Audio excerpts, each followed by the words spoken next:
Bəli, mən söyünürəm ki, Azərbaycan nəhayət ki, mitinqlərə başladı. Amma çox da pis oluram ki, niyə görə Azərbaycanda icazəli mitinqlər olmalıdır? Yəni ki, bu icazəli mitinq o deməkdir ki, yəni sizə verilən proqramdan kənara çıxa bilməzsən.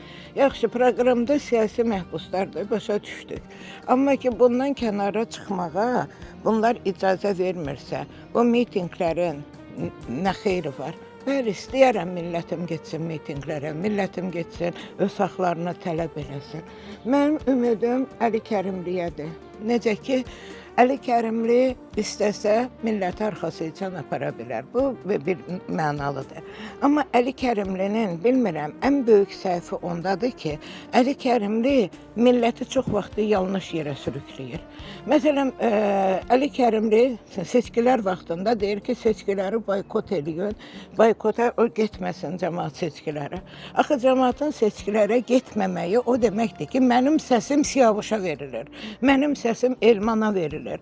Bax, bu o deməkdir. Əksinə, Əli Kərimli özü də seçkilərə qatılmalıdır, Əli Kərimli özü də deputat seçilməlidir, Əli Kərimlinin özü də deputat mandatını aldıqdan sonra bütün dünyanın qarşısında çıxıb mandatını düz Sahibə Qafarovanın qarşısına qoyub, bütün millətin qarşısında, bütün dünyanın qarşısında deməlidir ki, mən bu hakimiyyətin köpəyi olmaq istəmirəm.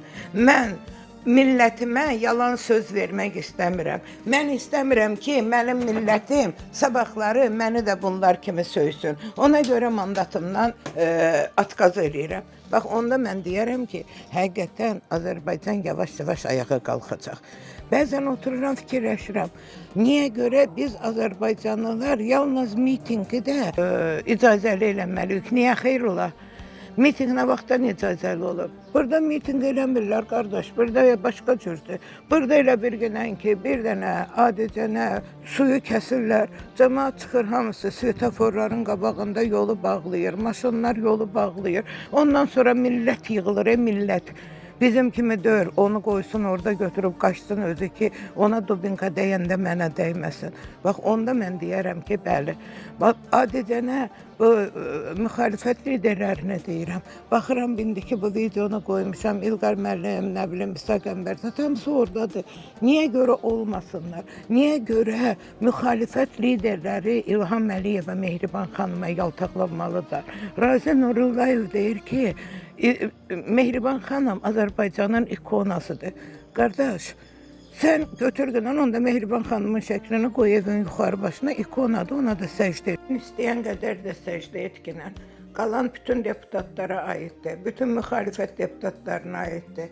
İqbal Ağazadədən tutmuş, hamısına aiddir. İqbal Ağazadə deyir ki, fahişələri legallaşdıraq, deyir ki, bəlkə onda utanalar, eləməyələr. Qardaş, sən vergi yığacaqsan deyiminə onu eləyirsənsə, zaten də ki, onsuz utansaydılar, onlar fahişə olmazdılar ki.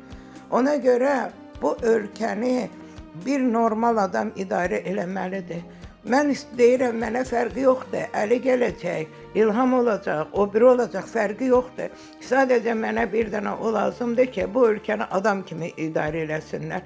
Belə idarə eləmək olmaz. Bu insanları məhv aparırlar, bu insanlar pensiya həsrəti çəkir, bu insanlar uşaq pulu həsrəti çəkir. Qarabağımızı qoruyan qazilərimizə 80 manat qiymət oxunub. Bunların hamısı biabırçılıqdır, həqiqətən biabırçılıqdır. Boş-boş gedib televizorda gic-gic danışmaqla döyür.